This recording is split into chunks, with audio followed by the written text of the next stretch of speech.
Okay, friends, a girlfriend of mine called me recently very annoyed. She met a guy at a bar, the bartender actually, she was traveling, and they hit it off. Like, she's super cute, he was pretty hot, they were flirting, they had this chemistry, and so she thought, why not? Like, let's go back to my apartment and have some fun. Except after what I'm sure was probably some of the best oral he's received, he didn't go down on her, and she was surprised, frustrated, and honestly a little bit offended. So I asked her one question. Did you talk about what you actually wanted before things got started? And she looked at me like, Alex, no.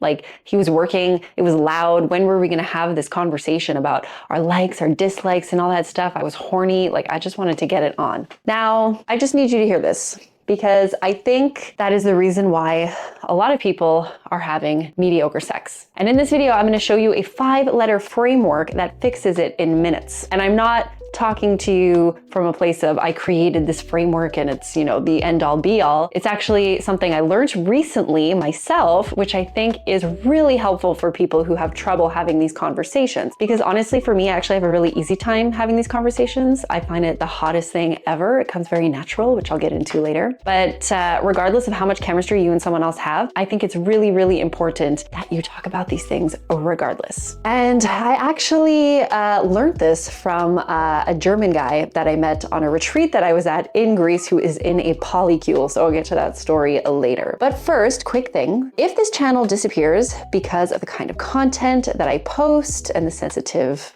nature of these topics, I want you to still be able to find me. So there's a link in the description, drop your email in there, you'll get a message, no spam. It's just kind of like an emergency find me button in case things go south. All right, let's go. So in case you don't know me, my name is Ali. I'm not an expert, I'm a student of pleasure and intimacy, and today I'm giving you something I wish I had years ago, which is a framework that makes sexual communication simple, clear, and honestly, kind of hot. It's called STARS. And by the end of this video, you're going to see sex completely differently. Why does this matter? Let me ask you something. Why do we communicate about literally everything in life? But when it comes to sex, the most intimate thing two humans can do, we just guess. We don't order food by saying, surprise me, and hoping for the best. We don't go on a road trip with no destination, but sex, we wing it. And then we wonder why it felt off somehow. Now here's the shift. Talking before sex is not awkward. It is the foreplay. And I'm going to prove that to you in a second. Now, I want to be honest, this part comes very naturally to me. I love talking about desire. I like clarity. I like asking questions most people avoid. I find it sexy. I find it hot. And I've noticed something. When you can talk about sex comfortably, everything changes. But most people were never taught how to do this. Like you watching this video right now, have you been taught to do this? Do you do this? So if this already feels uncomfortable for you, good news, because there's a framework that can help you, and I'll show you exactly how to use it. Now, let me tell you where I first saw this in real life. I was at an intimacy retreat in Greece a couple of weeks ago. By the way, I did a whole deep dive on that on my YouTube channel and a lot of behind the scenes content on my Patreon, which you can find the link below. And there were about 140 people there. It was a big one. And I met this guy from Germany who's very calm, emotionally intelligent. He was in a polycule, which is basically someone that has many consensual romantic relationships. He said that every time he meets someone new, he uses the STARS framework. And he was like, how are you a sex educator and you never heard of STARS? And then I said, bro, I don't know everything. This is why I'm learning all the time. And also so I can share these things with you. And although I'm very natural at having these kinds of conversations with people, when he brought up this STARS framework, it sounded very like rigid and structured. And I was like, oh, maybe it's a little too rigid. Like, doesn't that kill the vibe a little bit? But nope, it was actually a really, really great conversation starter, great icebreaker, and it really opens the door to different layers, different topics where you can really, really, really get to know someone.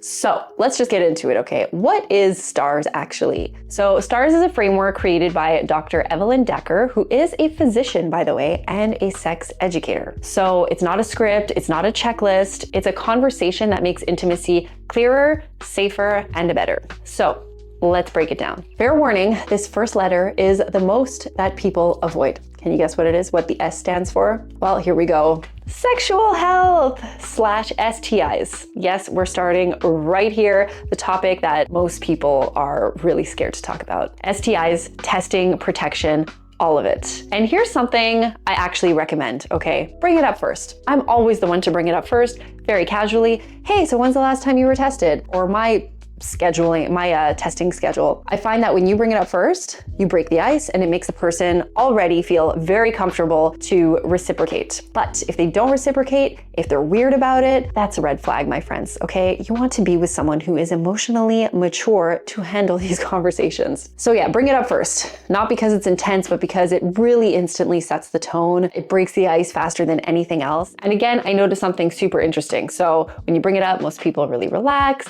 because suddenly there's no guessing, there's no tension, there's no weird uncertainty. And again, the real filter, if someone reacts with discomfort, avoidance, or judgment, that basically tells you everything you need to know about the person. Because at the end of the day, you don't just want chemistry, you want that communication. And Dr. Decker, the one who created this framework, says something I love. The worst STIs we pass are shame, guilt, and fear. And that line stays with you.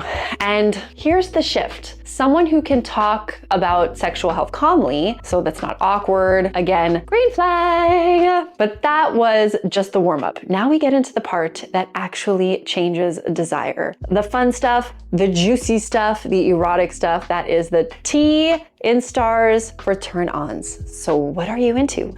What excites you? What are you curious about? And this doesn't need to be clinical, friends. It can be playful. You know, I've always been into like running my finger through someone's hair and like really grabbing it. Or I'm curious about some light choking. Or one thing I really love is making out and kissing for hours on end. And here's something, ooh, just getting hot thinking about it. Again, talking about this stuff is like so hot when you do it with someone that can engage with you in a very reciprocity. I don't know what word I'm trying to think of. And so here is something that I want to remind you of. So most people don't even fully know their turn-ons yet, and that's okay. You know, this isn't a test, it's all about discovery. So if you're not sure yet, you say that. You're like, I'm not quite sure yet. There's a few things that I've tried, still trying to figure out if I like it or not, but I'm open to exploring. That's like a perfectly fine answer. All right, let's get into A stands for avoids.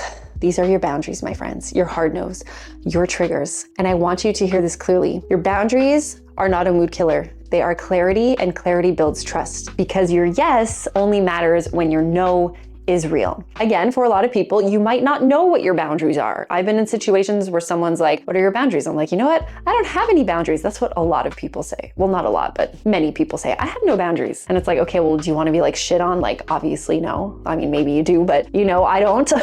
But sometimes you don't know until it happens. So an answer that a lot of people give sometimes is, I'm not sure what my boundaries are. I'm pretty open to trying things, but right now it's a yes until it's a no. So basically that means I'm yes to everything until I say no, I'm not down for that. Because sometimes you don't know. Sometimes you haven't experienced yet, or maybe you've experienced it, but what's like a no for one person can be yes for another person, or vice versa. What I mean to say is a no for one partner that you're with might be a yes for another partner that you're with, depending on the vibe and all that stuff. So that's that.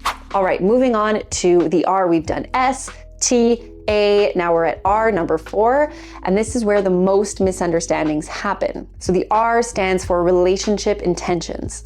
What are we actually doing here? Are we casual? Are we exploring? Are we something deeper? Because when two people assume different things, someone always gets hurt. And I know, let's be honest, people lie about relationship expectations all the time, but like, what are you gonna do? At least try and talk about it, okay, from the get-go. And yeah, like, people just kind of end up getting hurt. And it's not because you did anything wrong, it's because nobody said the truth out loud. So just say it, even if it's uncomfortable, especially then. If you're with someone and all you want to do is sleep with them, but they're hoping for a relationship, don't lie to them and tell them you want a relationship just because you want to sleep with them. Trust me, it is not going to end well. Okay, moving on to the S, the last one in STARS stands for safety needs. Now, this is your emotional and physical safety layer. You got safe words, you got signals, you got boundaries. A lot of people follow the stoplight system, right? So red means stop, yellow means slow down, and green means, oh, go, keep going. It's very simple. And here's the key though. Safety doesn't restrict pleasure, it actually creates it, because when your nervous system trusts that you can stop at any time, you actually relax more into the experience. Now, the question I assume I'm going to get, and maybe one that you're thinking, is how do I actually bring this up without it being weird, right? So here are a few ideas that maybe can work. So if you're on a date with someone, you could say, hey, I learned something really cool the other day when it comes to relationship and intimacy. Have you ever heard of the STARS method? And they're gonna be like, what? No. And then you could say, okay, well, it's this intention-based communication where people can get to know each other if, maybe they're planning on getting intimate or something. So like it's an acronym and each letter stands for something different. And then obviously the conversation will automatically carry itself. You start with STIs, that brings up the topic. You could even put in like why the doctor decided to put it first, because it's the most awkward thing to talk about for people. So that's why she decided to do it. Like you can back it up with a little knowledge and education there, so it doesn't just sound like you're whipping this out of your ass, you know what I mean? But I guarantee you that it will make for some great conversation. Or if you are already getting into an intimate space, you can say, can I ask you a few quick questions so we're on the same page before anything happens? Or keep it super casual, like, I promise this isn't awkward, but I like checking a few things before we get there. And you could say, I really enjoy talking about this stuff. That's it, simple, light, normal. And honestly, it will tell you very quickly who you're dealing with. Because if you're with someone who's open to receiving these things, again, green flag, it shows emotional maturity, it shows respect, it shows communication, it shows that they've done the work. They're interested in learning more about you and ensuring that intimacy between you two is a safe, consensual, sexy, and fun. And also, it shows a lot of confidence on your part. And this is one of my strengths when I go out on dates or something, or, with Gab, like talking about this stuff, it shows a lot of confidence. And that is really sexy for the other person to see, just saying. All right, now let's talk about foreplay, because like I said, this is like foreplay. No, not like, it is foreplay, because by the time you've talked through STARS, there's already intimacy. There's no guessing, there's no performance, there's no confusion, there's just clarity. And honestly, you'll get to know the person so much more in that instance versus someone who's already slept with someone like 3-4 times, right? And that is rare. I guarantee you, you'll have better sex because you'll be able to filter out the great ones from the not so great ones. So after sharing this golden nugget, the STARS framework, here's your challenge. Before your next intimate experience, try STARS. Make it playful, make it light, but do it. Because the people who communicate like this, they just have better sex. They have more honest sex and way more fun. And by the way, there's actually a whole TED Talk about the STARS method by Dr. Decker with TED Talk. If you don't want to rewatch this video or you want to get it like straight from the source, then go check out her TED Talk. But let me give you a quick recap here. So the STARS, the 5-word framework. S stands for sexual health, set the tone early. T stands for turn-ons, what you like and what you want. A stands for avoid, so your boundaries and your triggers. R stands for relationship intention, so like what are we doing here? And finally, the S stands for safety needs. So how do you stay safe and grounded? So yeah, my friend did not get what she wanted that night because nobody talked about it. Don't be that story. Talk, ask, say it out loud. It is so sexy, and then go enjoy the hell out of it. Je vous aime. I will see you in the next video.